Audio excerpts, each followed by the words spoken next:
All right. Good evening, everybody. How are we doing? It's great to see you all. You could have been anywhere tonight and you chose to be here with us, so thank you for that. I'm Jeff Miller. I am the director of inclusion here at Russell College. And we're really excited to partner with Sage Votes in Democracy Matters to bring you this great conversation with a Latina leader in our community. So Gabriela Romero is here, and we're really excited to have her. This is part of a collaboration that celebrates Hispanic Heritage Month, which started last week, September 15th, and goes until October 15th. So I hope you all check your emails to see the exciting lineup we have in honor and celebration of our many LatinX, Hispanic friends and colleagues here at Sage College. So thank you so much for being here today. I'm going to turn it over to Grace, who is the leader of our Sage Votes program, to introduce tonight's program. So thank you all so much for being here. Thank you, Jeff. Well, thanks everyone for joining us tonight. Tonight's program is entitled Young Latinx Leaders in Politics, and this is the kickoff to our Politics in Pajamas series.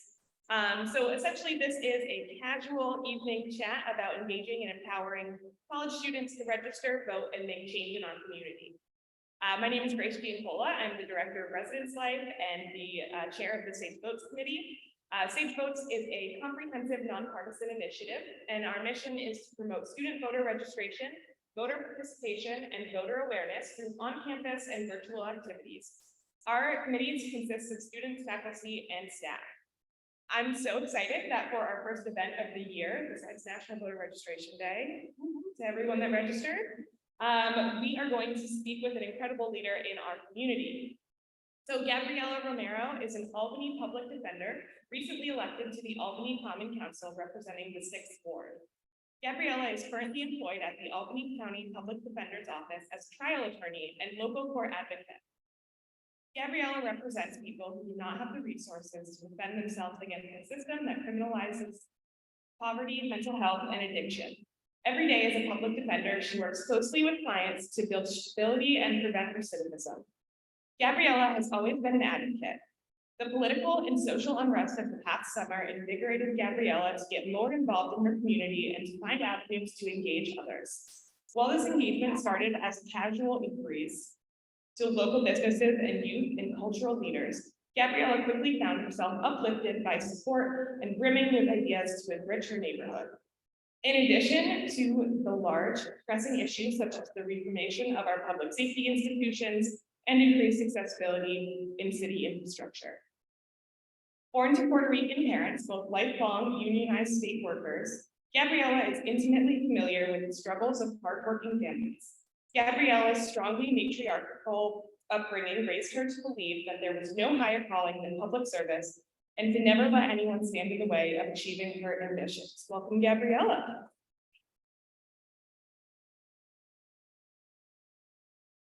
So we are so excited to have Gabriela joining us tonight to moderate the conversation. We have Doug Sato, Democracy Matters Club's president and social justice scholar.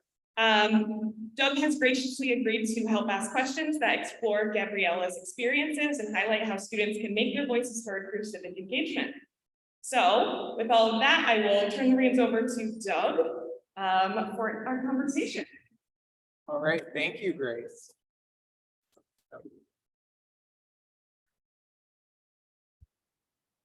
Yeah, thank you, Grace, and thank you all for being here tonight. I'm thrilled to learn about our guest's background and the work that she is doing to get better. And I'm in the work that she's doing to better the world that we live in. So let's jump in. We're so happy to have you here, and thank you. Can you tell us a bit about yourself and your desire to be a public servant and how it has shaped the people or shaped the person that you are today? Sure. Can you repeat this one? Yep. Okay, great. Sure, and thank you everyone for having me. This is really exciting, and I was just telling someone earlier that it's events like this that kind of inspired me to take the leap to even run for office. So just watching people, hearing their stories was really inspiring to me. So thank you all for also coming here, whether it's a class and you're required to, or or you're just here, or you're attending virtually. This is an exciting conversation. So the question was, how has my desire to be a public servant shaped where I am today?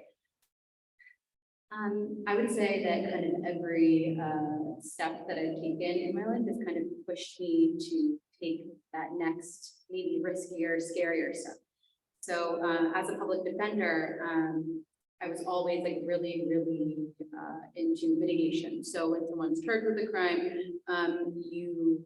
the concept of mitigation is that you explore why someone might have actually engaged in this criminal behavior to begin with. And so I was known as like the mitigation person in my office, like people were rolling their eyes like, oh, you know, getting them into treatment or addressing mental health issues, or exploring familial issues, things like that, was really important to me, not only in representing them, but in, like I said, preventing recidivism and addressing kind of someone's issues as a whole. So in doing that as a public defender, you see that there's a massive lack of mental health beds right now. There's a huge issue in how we address and treat mental illness. And so when I see things like that, it's like, oh my gosh, what can we do? Like, what, you know, what services are there within our city, within our government that we can provide? What are some programs that we can fund more? And that was a small push that kind of encouraged me to then run for office. So I'm able to see kind of these weird inequitable distributions of funds within the city, and that, I do know some of these things, and I bring that up too because during the campaign process, I was gaslighted sometimes, right? Thinking like, oh, I don't know anything about politics. What am I doing? And it was those conversations that I would have maybe with coworkers or sometimes with clients where they're like, no, you do know, and you know more than you think. So to answer the question, I think being a public defender and a public servant in that sense really assisted me in both my push to run for office, but also my representation of my city and my neighborhood too. Yes, thank you for sharing that. Yeah, that was great. So to move on to our next question. So a survey from the Knight Foundation, which polled 4,000 students enrolled in colleges, found that a majority of young people harbor mistrust of political parties in the existing electoral system. How do you think we can increase young people's trust and participation in electoral activities? I think it's normal to be distrustful of political parties and the electoral process. Myself, when people approached me and when I was kind of doing this pre-work before the campaign, people were like, oh, you should run for office. I'm like, that's gross or spell out. Like, why would I want to do that? And it's because I had never seen someone like me in a political position. I was very inspired by AOC, but that was like the first person in my generation that I could see that was like young, you know, like went out, was not afraid to like dress their age and like be cool kind of.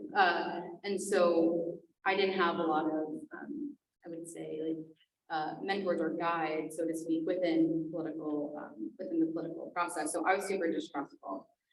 And I still remain a little distrustful, maybe not with the electoral process, but with city governance and the way that some things happen between the legislative and executive branches. But how can I increase people's trust and participation? I would say participation wise, it's just doing it.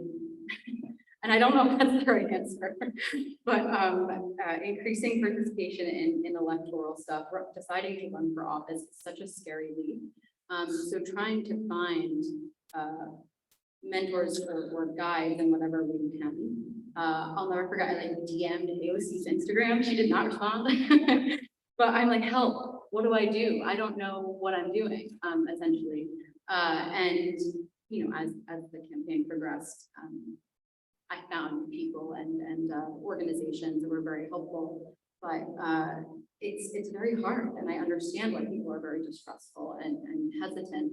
I think something else that I've been thinking about since I've been elected is this big barrier to entry of knowledge too. Like people stay within their positions as an elected official, and they gather all this knowledge, and then you get elected, and there's no like guidebook. There's no like, oh, here's who you call. Here's what this is. You have to figure that out for yourself. And thank goodness I'm not afraid to send an email, because I'm like, hello, department head. And if you're the wrong person to ask, then please direct me in the right location. So something like that, I think would be really helpful, and something that I've been working on slowly for one day when I'm not in my position, to kind of assist people and allow for people not to be nervous to engage in the process, so that you can say, like, here's a guidebook, here's all the department heads you need, here's all the weird intricacies of city departments and stuff like that. And I think that could be helpful. Once someone makes that, it then lives on in perpetuity, right? And hopefully people can, or I guess I can, maybe be a guide in that sense, so that other people aren't afraid to engage in the process. So I guess that's all electorally, running for office. But then there's like this other side of politics, which is just getting involved, becoming a coalition, organizing people together around an issue that matters, which is also a way to engage in politics. Like, you don't have to run for office to make change. And something that I really, and I'm going over like just something. Okay. So something that I've really seen, I've been kind of invigorated by, is the ability to make a public comment at a council meeting. And there's so much going on at these meetings that you wouldn't even know. I don't know what your local representative is, or even back home, because I know you guys are in college, so what your local representatives are doing, but they do so much that you wouldn't even realize. And it matters when you decide to send an email, or if you go in person to the council meeting, because that representative that you are a constituent of might not even know your opinion. And then when one of you does it, oh, that's weird. When 5 of you do it, when you bring your group of 10 or 12, that can change things. And I've seen it change things. So that's something that I would encourage people to get involved with too. And there's so many different topics. Like, I'm so intimately involved in public safety, and there was an initiative last year that I reintroduced this year to ban tear gas. And that was a very big coalition push, just kind of what I'm describing about public comment. But there's also things like, bus routes and bus schedules that people come and say, like, you guys need to do something. And maybe we can't necessarily have the power to do something, but the fact that that public comment existed makes me as an elected official think a little bit more about what can I do to change that issue. So empowering people to get involved in that way is very impactful. Yeah, no, I feel like with like Zoom, even though it's so easy to kind of get involved that way. All right. In May 2022, there was an article called Capital Region Mayors Identify Trends Leading to Gun Violence, and it was from Spectrum News. They report that 1 in 4 voters in New York are concerned about crime and violence. In a time where it seems like violence in our community is escalating, how do you make your constituents feel safe?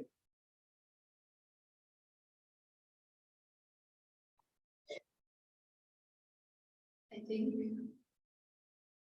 one thing that I have been excited to do, but sometimes struggle with, is addressing this idea that police are the way to address public safety.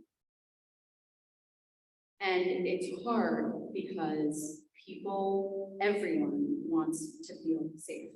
And historically, police are how people would feel safe, increased police presence. And so the data says that increased police presence doesn't decrease crime. What decreases crime is addressing the root causes of crime, lack of mental health beds, drug use, or abuse, drug use or abuse, any type of substance use. You know, these lower issues, lack of jobs, lack of good paying jobs, issues with transportation, which then do not allow people to go to jobs. There's no bus from Ravina, you know, to go to the city of Albany. So it's those issues that, not to mention like systemic racism and all of these others, like very, very large and intense topics that kind of snowball upon each other. Those are the types of things that push someone to engage in quote unquote criminal activity. So to the question, how do you know, help your constituents feel safe? Sometimes it's a very, very difficult and uncomfortable conversation that you have to have with someone to say, listen, I understand what you're saying and I hear you and I what you're feeling is valid. But calling the police is not going to assist this person that's in mental distress in front of you. And so, you know, having the courage to have those difficult conversations is something that I think assists in helping people feel safe. Although, to be frank, I would say some of those conversations don't end well necessarily because people want to feel safe and people want to have an immediate response. But to be honest, once you've called the police, in most cases, the criminal activity has already been done. A police officer can take a report and respond to this call. And in some cases, that is positive and restorative, I guess, to, you know, receive restitution or address someone that's been victimized. But it's a hard conversation. Talking about public safety can be so incredibly difficult. And it's difficult because, okay, why aren't we spending millions of dollars to give us an additional shelter for people that are unhoused? Why aren't we just giving people food more? Why can't we just give everyone a job? Why is that so difficult? Why are we still dealing with non-universal health care? Like these are things that to me are so fundamentally low. But organizational structures and maybe executive branch government are not ready to have those conversations. So I could talk about public safety and this stuff for a while, and really the intricacies of those conversations are very fun, is maybe not the right word, but I enjoy those conversations because it's important to, as an elected official as well, educate and explain some of these concepts because they're like, no, I want more police on my streets, and having the conversation with, well, ma'am, I don't think that will actually solve the problem. So it's difficult. For the question, how do you make your constituents feel safe?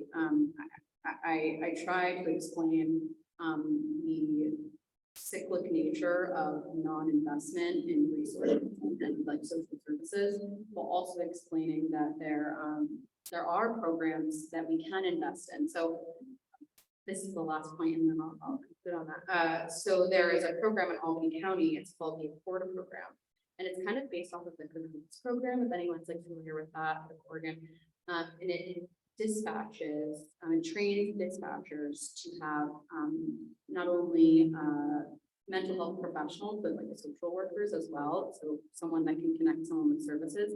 It dispatches them to specific types of 911 calls to address issues that people are having. And so in that program, which is not a utopic program, but in that program, the police are like a few blocks away.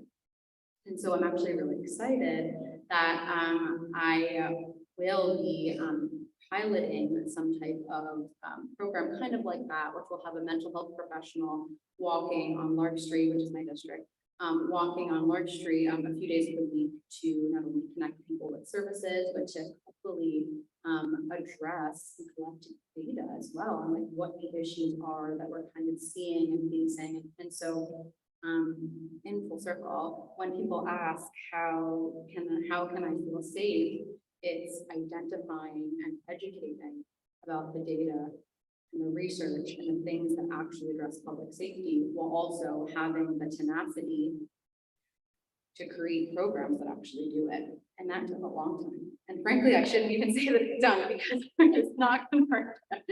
But you know, having the ability and the push to say, no, this is something you have to do. So that's how you do this. Yeah, I think all that hard work is wonderful, and it's great that we're starting to have those conversations. So at Russell Sage College, we're honored to celebrate Hispanic Heritage Month by honoring the histories, cultures, and contributions of folks whose ancestors came from Spain, Mexico, the Caribbean, and Central and South America.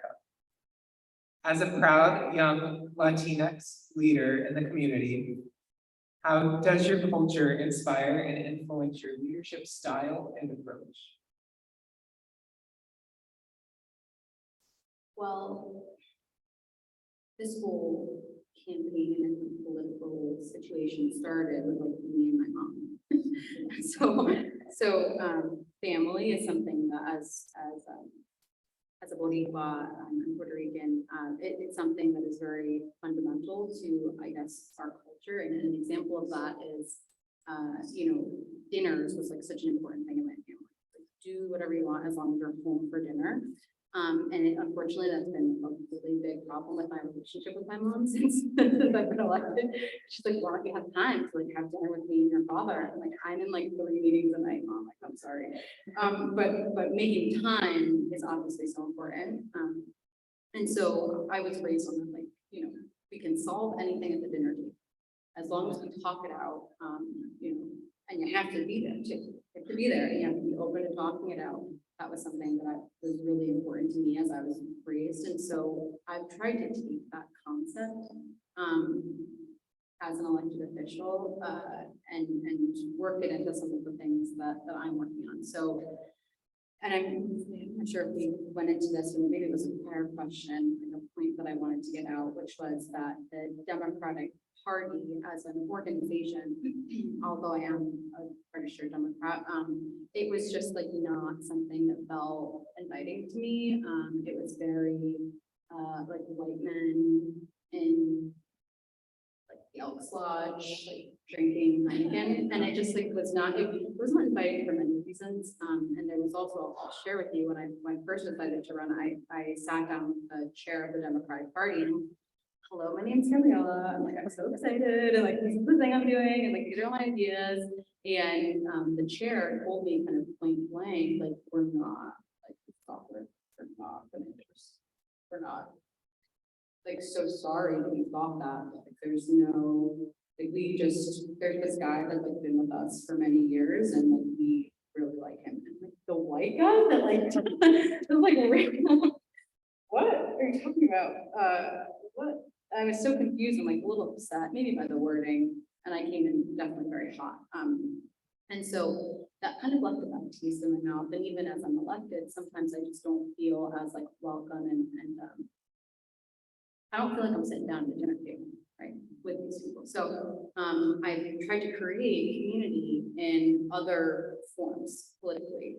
So there's like a weekly young people dinner that we have with a group of friends, and we're constantly inviting people to it, like this rotating group chat of like, right? It's like a rotating group chat of like 50 people. But that's so wonderful. And you know, to the point of like everything can be addressed at the dinner table. There's just something so I don't know the right word. There's just something so good and so healing and honest about like sitting down and sharing food. And so that is something, I guess from my culture that I've tried to create like these communities and these coalitions, oftentimes around food. And then another thing that I've kind of been trying to share ideas and sometimes conflicting ideas over food is this idea of what I call like a stoop chat. It's like a ability to like sit down and we're sitting on my stoop and we're just talking. And I find those to be very helpful because there's also something very disarming maybe. And I say disarming because sometimes the conversation kind of it is sometimes it's someone coming to you like a very emotional, like an intense concern that sometimes I don't agree with. And so the ability to sit down and say, you know, I hear you, I'm listening, and these are some things that I believe that might not agree with your strongly held belief as well. The fact that we can have that conversation, like creating space for that conversation over like a seltzer and a protein bar, like on the street, which is just what I have on the street. Those abilities to create conversation has been, I think, wonderful. It's been great. I hope to continue them. They've been going well so far. So that's something that I think I've just kind of taken from my culture. Another thing was mentioned really eloquently in the bio. That was great. Was like a very, very matriarchal family. I grew up in such a badass, I'm not sure like badass like woman household that was just so intense. And I'd like to think that's like a very Boricua thing as well. And so I was really privileged, to be honest, to have that experience because my mom was always like, no, this, and this. And I'm trying to think of like a specific example. And I'm blanking, but there were just many I can think at least like in my head, and that's how I remember my mom's life, but that's how I remember my mom. When I think about her, it's like her kind of standing up for these issues, saying like, no, absolutely not. Or I come home and be like, oh, I want to do this. She's like, no, you're not. You're doing it. And this is why. And so I love that about her. I hope when I'm a mom that I can take that in as well. But I've taken that strongly held attitude and tried to emulate it in my leading as well, because in politics, also being a woman in this predominantly older white male space, I'm so privileged, I'm so excited and happy that I have this background of this woman that has like continually told me at every stage, you know, shut up, you're gonna do, or like, you can do this type of thing. Not like I didn't want to do stuff, but very much like you are so, and let me, this is a good example. So I was a regular student in college. I would never tell you that like I got all A's because frankly I didn't. And I'm smart. I'm grades were like nothing. So I'm thinking about applying to law school. I'm like, what do I do? I'm not sure. Like, I don't know. I had no idea what I was at all. And so my mom's like, you're gonna be a lawyer. Like, like there's, I don't know, like can they take you in grades like this? Or can you use as an alma? I don't know. And she was like, absolutely not. It's not just about grades, it's about the ability to like eloquently speak up for yourself and reading and analytics and blah, blah, blah, blah. And I'm realizing this may actually be a bad story, but in my head, it's just a very specific moment where she's like, absolutely not. You can pursue your dreams if you want. Okay, I guess I applied. I think we all that. But how wonderful, right? But she's like kind of pushing me to do that. And so that's something as well, I guess, for my culture that feels special to my Puerto Rican family, but maybe we all have like a badass mom. I hope you all do, but that felt very specific, at least with my cultural experience. Yeah, no, that story was wonderful. Yeah. Thank you for sharing those experiences. So yeah. All right, according to the 2020 census, over half of the total US population growth since 2010 was caused by an increase in the Latino population, which now accounts for 18.7% of the country. For the first time, the number of white Americans has fallen below 60%, meaning the US is steadily becoming more diverse, and voters of color will continue to grow in political importance. Expanding representation in political positions is no longer a strategy for the future. It's happening now. What can we do to support and ensure representation is diverse and equitable? What can we do to support and ensure representation is diverse and equitable? Maybe getting more involved in the circles I mentioned before, encouraging and really pushing people to flourish and get more involved. And that's kind of like a myriad of different ways too, right? Like we can say that encouraging people to register to vote is one way, but it's like so much more than that. It's much more than that concept. It is allowing for elected officials that are members of the LatinX background or elected officials of color to coalesce together, acknowledge our strength, and then kind of allow for that to be a voice, for that to be something for other people that are interested in running for office to look up to. And I'm thinking in my head about the Black Hispanic Caucus and the county council right now. And that's something that we constantly talk about. It's like, how can we get our communities involved in this process? How are we able to encourage people to, provide public comment on something that matters to them? Run for some type of office, whether it's like a lower level Democratic committee or it's like an organizational position in their coalitions. And this is a challenging question. It's one that's kind of, for me, something I'm very interested in, but something that I would love to do more. And I actually just got elected as the co-chair of the Black Hispanic Caucus. And so it's like, how can we address this exact question? What can we do to support and ensure that representation is diverse and equitable and people are involved? And I think what I'm personally trying to do is reach out to these organizations, like have conversations like this. I would love to anyone here that has a question or something, I would love to answer questions or assist or help you get more involved. Meeting people where they are. So I'm at this event and I'm meeting students where they are. Doing door-to-door canvassing is so time consuming and so intense. It can be very labor intensive, emotional intensive sometimes, but sometimes that's how you reach out to members. And so doing those types of things is a way to touch and expose people to a political process. And then if you want to get really nitty-gritty, a way to support and ensure representation is diverse and equitable is through the reapportionment process. So the redistricting process, which is that their actual explicit mission is modifying district lines to make sure that there is equitable representation. Once that's done, how do you actually do the work to make sure that people within every corner of these districts are represented and being heard? And like I said, I do think that is meeting people where they are as a concept, that concept can take so many different forms.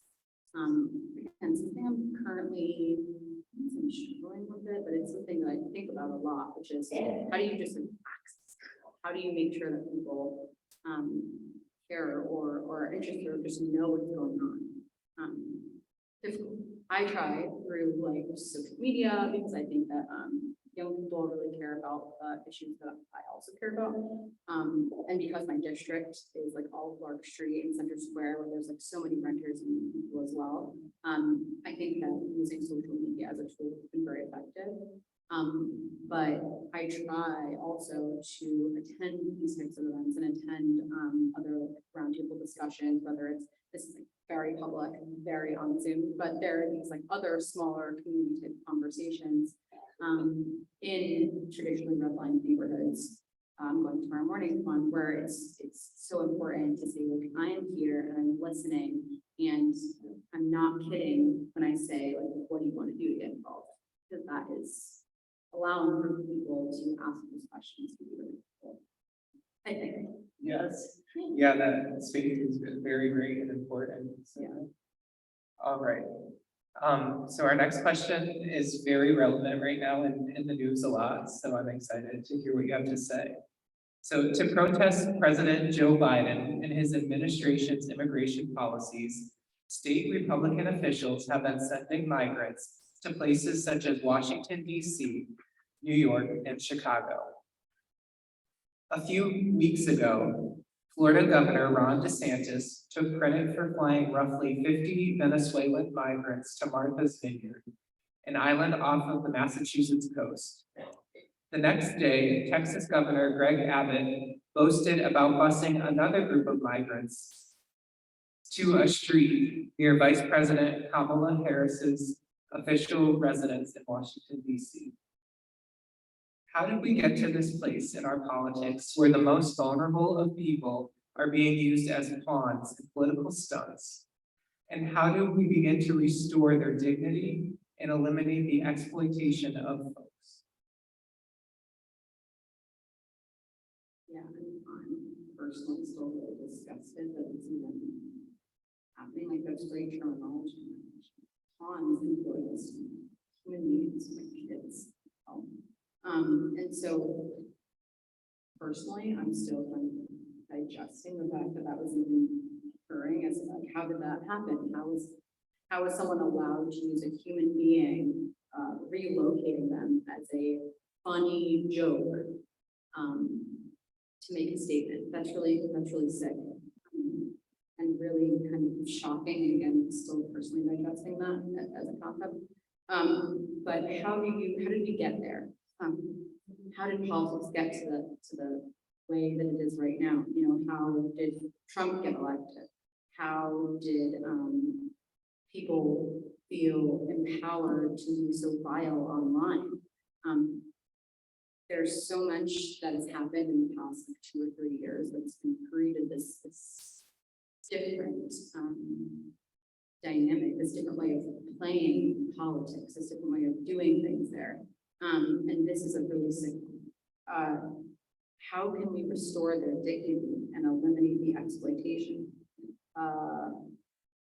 I couldn't imagine the conversation that you have with these families after they've been displaced like that. Hey, sorry, this like random politician in like the other part of the United States wanted to show what?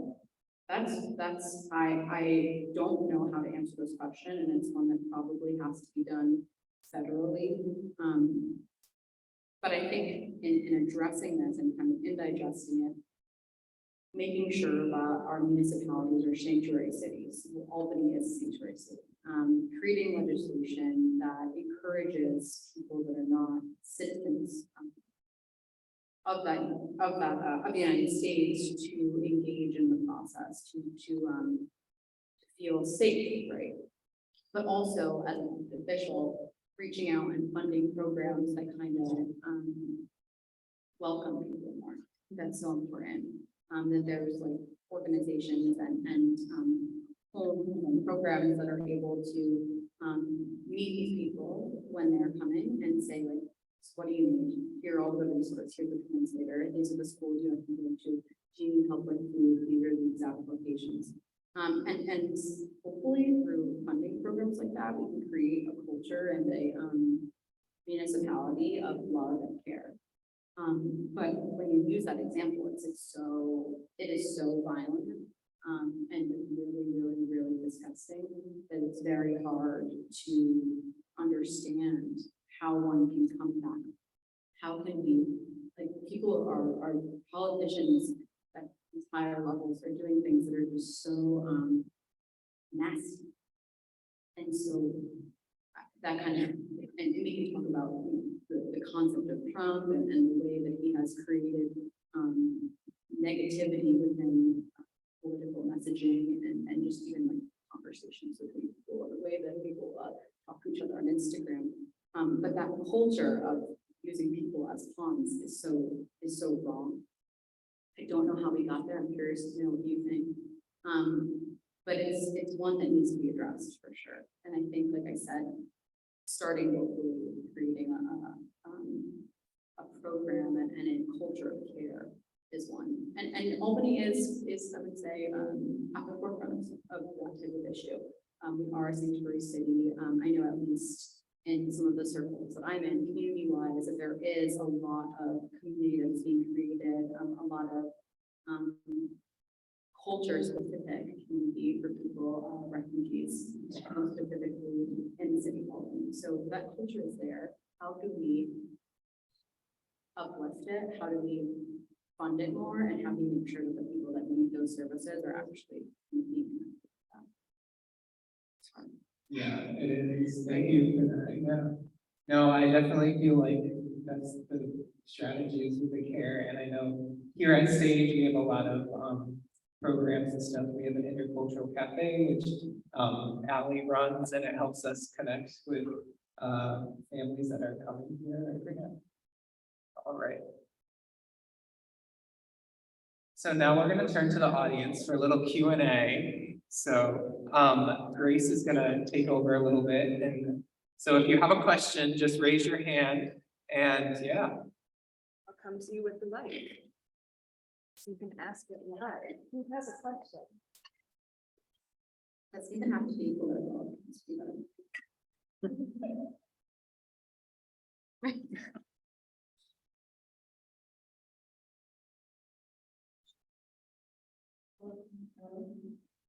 So formulating my questions, I have two.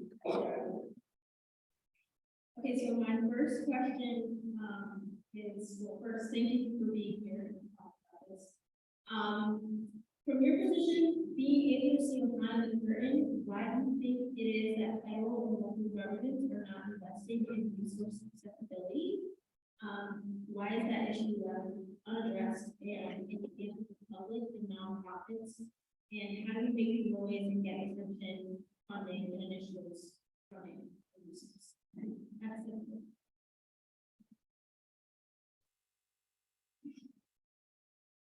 Two questions. No, that's okay. Two questions. Right. So the first one was, how do you connect federal and local representatives, or how do you just address federal? How do we address it, and how do we make noise about just getting the government to participate in providing accessible resources rather than sending it to nonprofits and individuals for resources? Right. Great. I love making these awesome topics. So there's so many, there's so many different ways that you can do things like this. Let's start by organizing what we're trying to address with a concept such as accessibility. So at the lowest level, you identify a specific problem. Give me an example. So personally, I work with food accessibility, so food insecurity and access to healthy foods, education about food. I feel like that's one of the main problems that we need to a lot of the crimes being committed is just access to basic food and food. Okay, so food insecurity, food apartheid, how do we address this exact issue on the lowest level?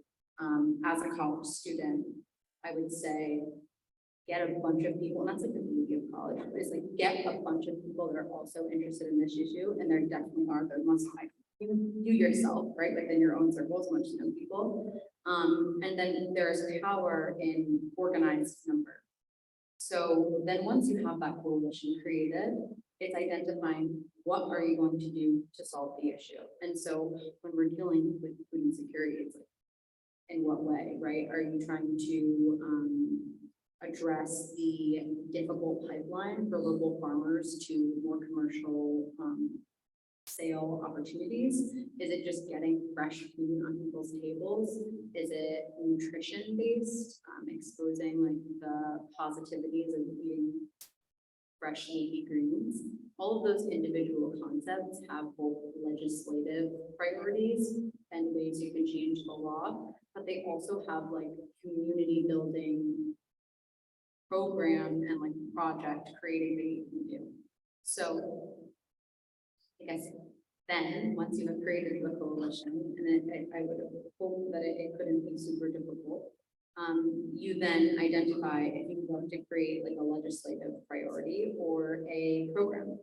And so both of those come with their own challenges. Similar but different avenues as well. So, you know, is it a local program which would just literally give fresh vegetables to other people? Taking it back one step, once you've created the coalition, find out people that are doing similar work. Because I find that personally, when I'm trying to address an issue, there's already someone, at least in the criminal legal sphere, that's done this idea and they've done a program. Like when I'm researching that Accord program I mentioned about, which was social workers addressing 911 calls, there was cahoots, but now there's 10 other, probably more other models. So reaching out to those organizations and say, I have an idea of how you done yours. And what are some, what are some challenges you face? What are some big issues that you face? And how can I do that idea and do it better? So that's a programming idea, is reaching out to those that are already in that space, and even locally people that are in that space, because you might have an idea and you identify it as a need, but someone's like already doing that. They're just not doing it in your like town, but they're doing it in the town over. Like, cool, maybe they'll expand. There's just so much to learn from people that are already existing organizers. So that's like community and project building, but then legislatively, really reach out to your local representatives. Like at the local level, they definitely have their email out there. At the state and federal level, they have staff that'll respond to these emails that can kind of assist you with creating that meeting and having that discussion. But I would urge you to start at the local level, especially with the food and stuff. I hope that communication. But when you first asked the question, I thought you were talking about accessibility as a concept of requiring captions in videos or how people access information. And I found that in city government, it's extremely difficult for people to access information, and not necessarily just differently abled people, but just like accessing information, like as a concept, like where is the legislation on the website? Like that shouldn't be so hard. It should just be like a button. And that's something that's super, super important to me, because as someone that was maybe not as involved in the political process before this moment, lowercase p, I guess, politically involved, but getting involved in this way, there's just like, there's so many issues with accessibility and how people can take in information and understand updates and information. But that's like such a big hole. I'm like, where do I start? But I understand that wasn't your initial question, but I did just want to acknowledge though that accessibility of things is also something that is hard. And I hope, did I answer your question about? Yeah, you did. That also answers about kind of accessibility with jobs and education. We working with a lot, so access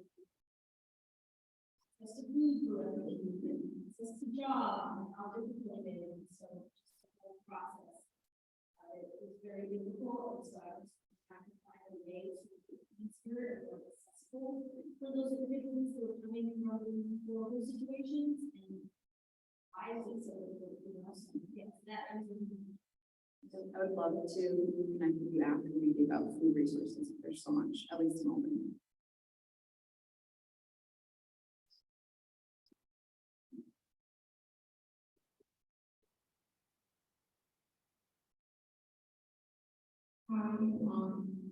I was just kind of curious to know, like, what was like the first memory, or like memory that you have of like application, like how did you even get into this basically? Those are two questions. That's okay. When you say how did I get into this, like how did I like decide to run, or how did I? Yeah, and then also, I'm thinking about being versus being a mom, like, always study about the things that gave me so like accountability that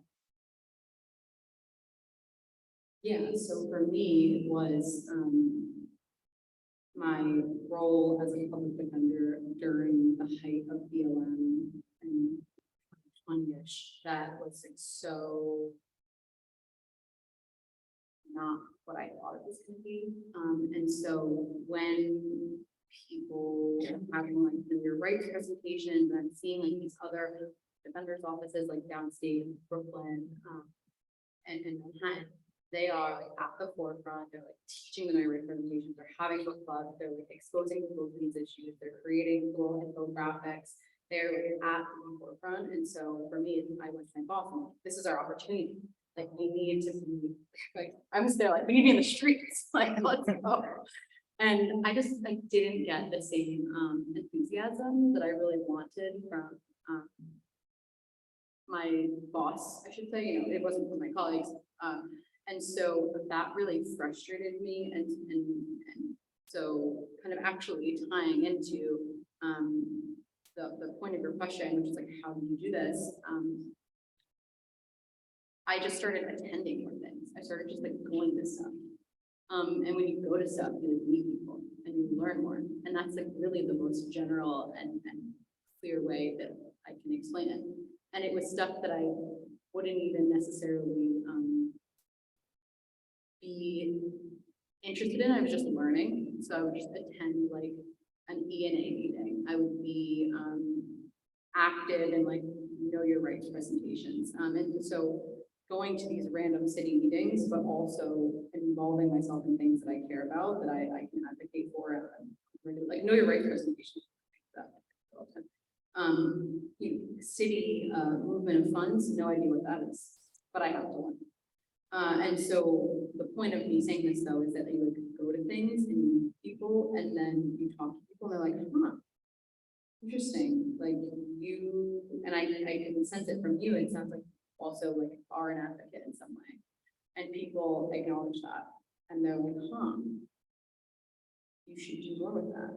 And it stinks to have that external validation, but I'm telling you from a personal story that that is how I was pushed around.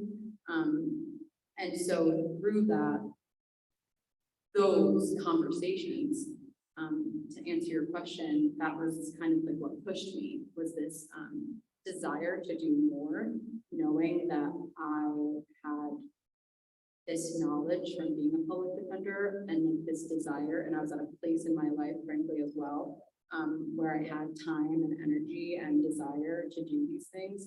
And then there was an open spot on the county council in my neighborhood. Yeah, this is great. This is a good idea. And I kind of touched on this before, but it was so scary to make that decision because I had never attended one of these like white men meetings where they like talk about politics with the Democratic Party committee.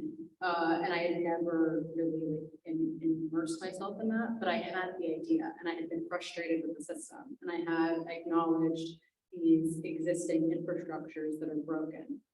And so that week was very challenging. But once you do it, it's like, wow, we're here. This is like really, this is really cool. And I think now is such a really, really, really important time for people to get involved in politics, because there is this shift. And when I say people, I mean like people are normal, like regular people that don't have like their dad in politics, or like, you know, all these other like really intense points of privilege. Like people generally are looking for leaders that are just honest, that can be open with people, that can acknowledge when they mess up, that are able to just like speak regularly, not like, this is me, really formally. You want like someone that cares, that just can be a person, right? And so I really encourage you, please, because that is also like having these types of conversations, like someone telling you just do it, like that is so helpful. And I had a few of those conversations, which is what pushed me, which really pushed me over the edge to make that decision. And I think you have a different question as well, which was like, how did you get involved? And then okay. What was it? What was the moment? So probably like my most compelling element of advocacy was as a public defender. Where I was in Gilsland Town Court and this man came in with a felony DWI. And what that means is that you have prior DWIs at the misdemeanor level, and then when you get it, you can rack them up to a certain extent, you get a felony level, you get to the felony charge. And at this moment, this man had 3 or 4 like pending, like open felony WIs. And he like comes in, yeah, I'm gonna like do it all. Like, what are you talking about? Like, that's not how this works. And then, you know, everyone made fun of me for like mitigation stuff, but that's the point. Like, you don't just like be out all this stuff. So I had coordinated all the courts and really did a lot of background work, coordinating all the courts, figuring he's a veteran, which is the point of the story, sorry. He was a veteran, so getting him involved with the VA, getting him connected with like VA services, and we got him connected with services, and this man flourished, absolutely flourished, like in a way that say that to the end, but just in a really wonderful way that was unexpected to me and to his own family, frankly. And so did all this work, gone into treatment, he's doing well, killing it. And so I bring it to the DA and I'm like, how beautiful this is. This is that we have addressed this man's inner issues. We are providing him with programming. He has exceeded the expectations. Like I'm talking like letters from every person, like every treatment person, like supervisor. And the DA was like, cool, but we're gonna offer a felony with like prison time. What are you talking about? Like, are you serious? That is not it. It's not gonna help. You can imagine how that conversation kind of goes. And so I just pushed them. I continued to push them. I continued to say, like, please hold off on indicting him. We formally charge him in front of the grand jury with the felony. Please hold off on indicting him. Like, I'm going to keep showing you, I'm going to prove to you that he's doing so well. And as this kind of case progressed, the client himself was like, yeah, this is too much. Like, this is like taking way too long. I'm like, please wait it out. This is worth it. You're doing so well. You have had more sobriety in your life than you ever have. Like, this is so exciting. And there were moments where he's like, no, I'm going to clean today. And I go, we can't do today. We're working on this together. And we would kind of be that, like, in sometimes funny way for each other, kind of getting us all through this moment because the frustration of the DA and his own frustration having to come forward. And so eventually, who knows, maybe the DA was like in a good mood that day, I don't know, they reduced the felony from this year. And it's not like anything miraculous happened. It was just me being really, really good and the client having wonderful sobriety. And so then that whole push happened again. And I'm being super long-winded, but the point of this story is that after like a year and a half, we eventually get him to just have a misdemeanor with nothing else. And that misdemeanor wrapped up all of the other cases that he was facing, which is, I don't even know how to explain this, is like totally really special, like a lot. So instead of walking away with 4 felony convictions, he is walking away with a single misdemeanor in this court. And when we had his plea, he comes to me, and I hope he's gonna start crying, I really hope I don't, but he comes to me and he's like, Gabrielle, I've never experienced this level of advocacy and intensity from like literally anyone in my life. And he gave me, actually, he gave me like this coin that veterans.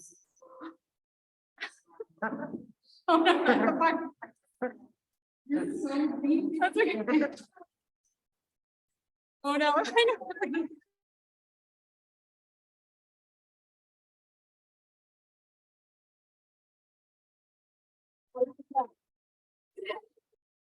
Thank you.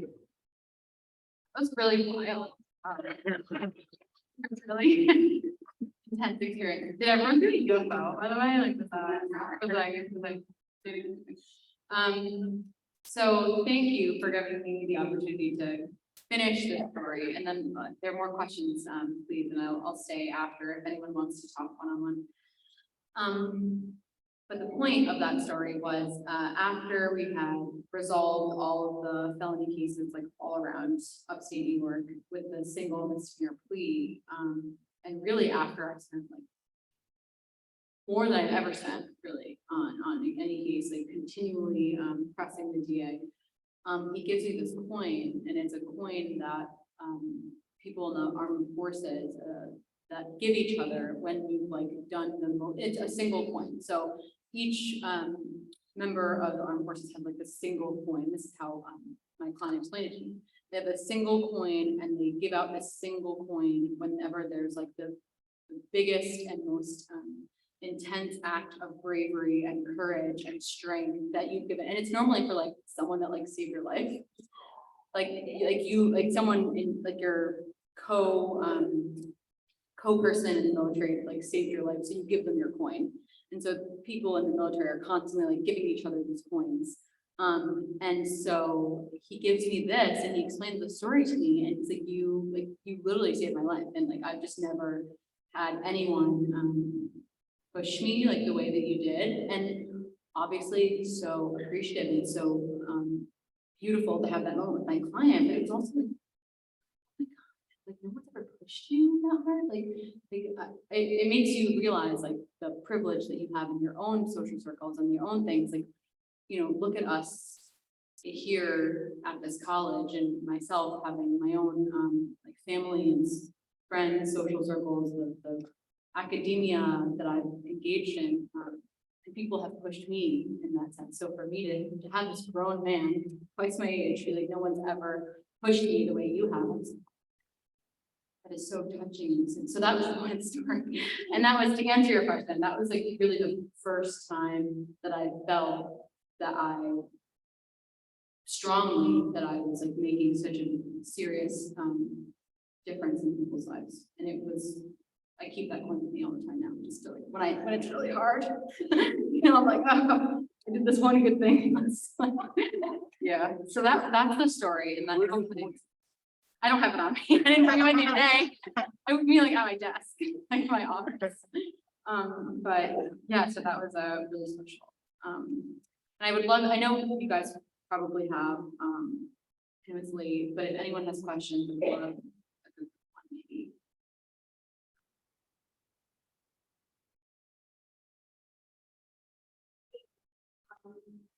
One question I have is, how do you respond to people who basically turn each other? And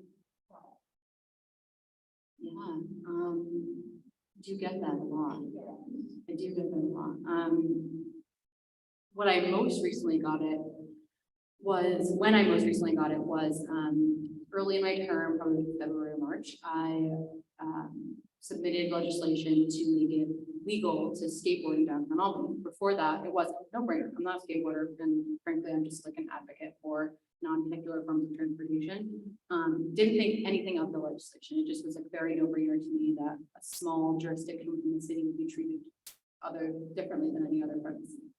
So introduced that, and people came out of the absolute woodwork to be like, this is a bad idea, and like skateboarders sit on the butts, and I like skateboarders are the worst people in the world, and they are damaging my property, blah, blah, blah. And so people were telling me, you are the worst, and you are doing the absolute worst, and I'm so mad that you're represented. I'm so upset, and you know, shut up, to your point. And so, to be honest, like I cried a lot. I'm not sure if you can see it. Like it was very hard. It was something, as someone that's like new to politics, like I just like didn't think that people would be so vile and like nasty, you know. And so it was very hard for me to do that. So in answering your question, I probably responded in a way that I would respond when it happened. But that being said, you have to remember like why you did that in the first place. You have to be very confident in your own convictions and morals, because otherwise you'd be like, oh, okay, sorry, just kidding. It can be illegal to skateboard indefinitely. And then you have to like surround yourself and remind yourself, wait, this is a really good idea and it's common sense. And interestingly, for that piece of legislation, I kind of rallied the whole common council to unanimously pass it. And then this group of negative, organizers, to your point earlier about organization, sometimes it's that, sometimes you're organizing around a point that does not make sense, and that's okay. But, so this organized group, actually lobbied the mayor to veto my legislation. What? Also, just so something I never expected.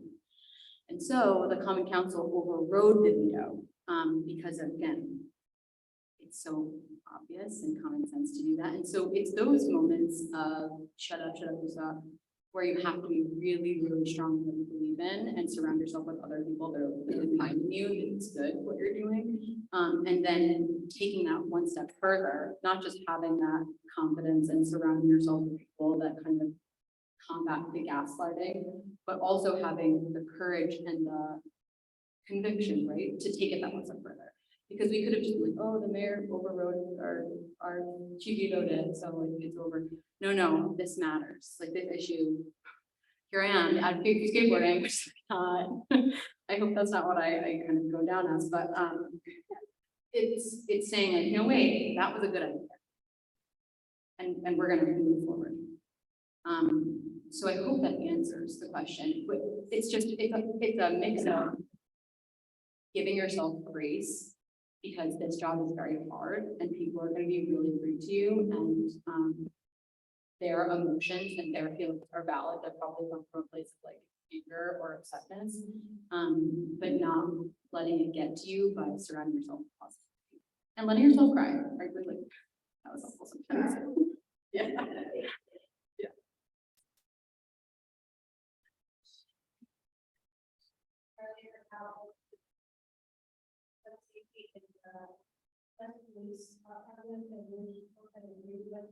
However, there is an increase of fear among children going to school because of the safety, but as well as not having unfortunately, when I was in bathroom, Caroline was in the first fall, and oh my God, that building in the second fall, last week, to get us out of the building. It does seem really limited now, and that's the fear that I think has been solved all of us for years and more years and more years. How do we do that here? How do we get kids to go to school without fearing for their lives and not being, because it can be discouraging, right? So we often go to the thing that you got, especially when that place is underfunded. Their teachers no longer care because they're not getting paid enough, and they're not getting provided the experience and what to provide education for those kids. Their mental health services are not being provided, and they are being provided at the cost of the kids' primary class to learn. And especially with Roe versus Wade, we go over there, even though New York State is for more than sex education is for and anything that's going to be a piece of sex education is going to be, we never see that.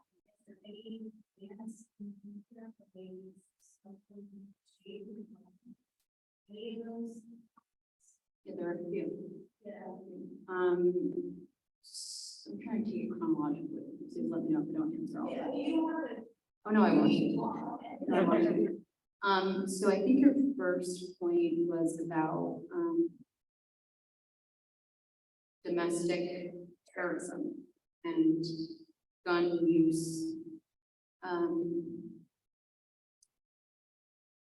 And the question was, how can you feel safe?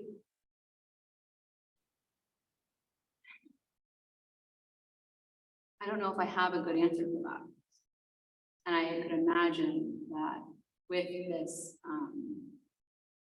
contentious feeling right now, sometimes it feels like it's separated by a jurisdictional boundary, meaning in the United States of like pro-gun, anti-gun. It's becoming such an interesting topic, and how can we address it? I don't know if I have, I wish I had a good answer for you right now to tell you like it's gonna be okay. And as an elected official, I can tell you something to make you feel safe. But I don't have that answer. And it's sad and challenging because I know that there are other, educators here that probably also have to deal with that question as well. Like, how can we as an academic institution make our students or encourage our students to feel safe? I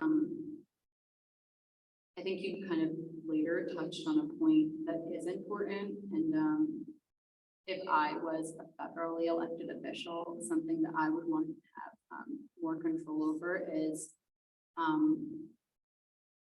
regulating the amount of guns that we have in the United States.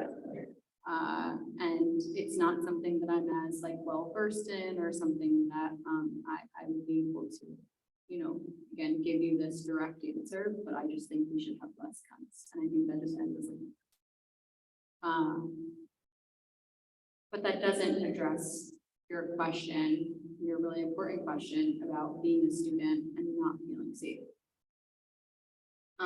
And I really can't touch, because I don't know enough about academic institutions funding of like mental health programming and the way that it might coincide with schedules. But if I could give you a piece of advice, it's that you always have to prioritize your mental health over anything. And then if you miss a class, or if you know, if you aren't granted an extension or something like that occurs, then know that you're doing something for you. And that essentially getting a C versus a B because you can in your final paper late, like maybe that's a shitty thing, but you're caring for you. Right, and so, and to be honest, like for me as an example, you can not get all A's and you're gonna be okay. Like it's okay, you know, and it's really okay. And so to that point, I feel like there might be like a personal experience you might have with like choosing mental health over class. And so just allowing yourself to make that decision and not feel bad about any negative repercussions, which might occur. And then you also mentioned something about abortion and increasing sexual education. Love that. Yes. I'm not sure exactly what the question was about that, but like in any form and in every form, like yes, increase sexual education in whatever way that may be. And I bet on a college campus that would like, yes, here are all the ways that we can be more sex positive. And if I, as an elected official, can be more sex positive, there's a way that I can help programming or information or something like that. I would love to do that, but it's not something I've thought about, but it is something I believe in. Thank you. Did I answer? There was a lot. Yeah. Some of it's a little hard.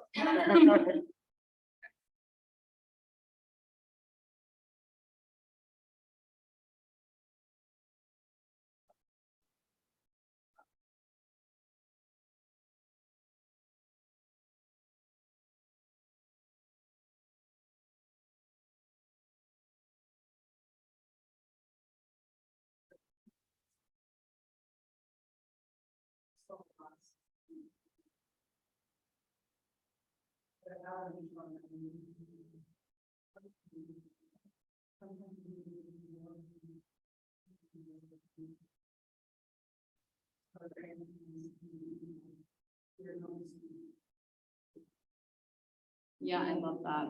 I'm also familiar with that research. I was in law school. I did a really big study on the Fortune Society. Which I haven't seen that.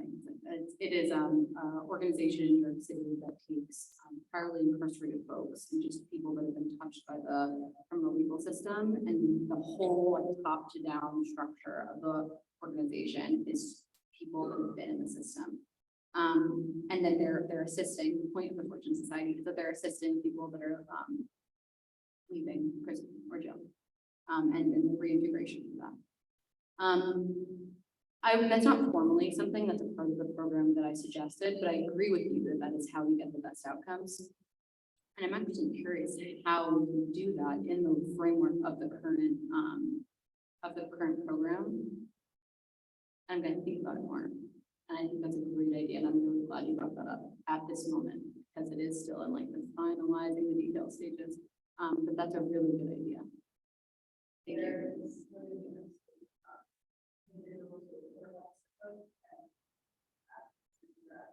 What was it? Oh, right, taking out.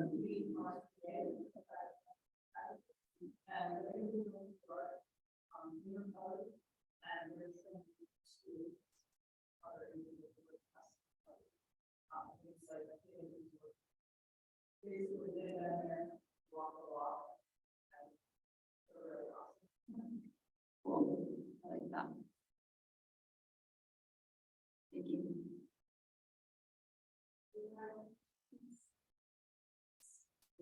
Okay,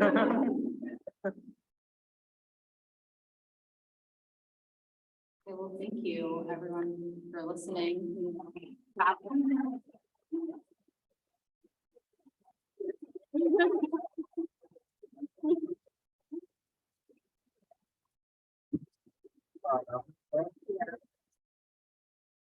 You have any social media? Yeah, I'm here. Yes, we're good. Oh, might be. Hello? Is it There. okay? Okay, There. yeah, I have Instagram, Twitter, and Facebook, and it's Gabriella or Ale. Thanks. And I would love for like my contact info, like if you're more inclined to send a text or an email, I'd love for that to be shared. If you guys have any like more personal questions, yes. Yeah, exactly. It's, yeah, my first name, Gabriella, Gabriella, and then for Ale. But my email and phone number as well. I would love, it's like a follow-up if people have more personal questions or like want to get coffee or want to talk about like this system or it's like how you can create a coalition or anything like that. I would love to talk about that. So thank you for having me. Yeah. Yeah.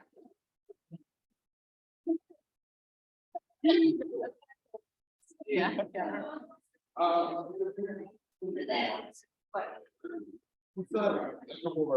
Yeah, Oh, you sorry. want me to wrap? Oh, Okay. sorry. Okay. Hello, everyone. There's still a few more things. I just want to wrap everything up. So I just wanted to thank Gabriella again for your time and sharing your wealth of knowledge and being here today. Thank you. Yes, thank you very much. And before I pass it off to Grace, I just want to tell everyone, if you're interested in talking about this more, continuing the conversation, I'm the president of Democracy Matters. We're a club all about political participation. So if you come up to me afterward, I can get you on the email list, or you can, if you search my name in the general Sage emails, I should pop up, or if you search Democracy Matters, you can send us an email there. We would love to have you. And we also have a table in the back to help get you registered to vote and check your registration. So yeah, and I'll hand it off to Grace now.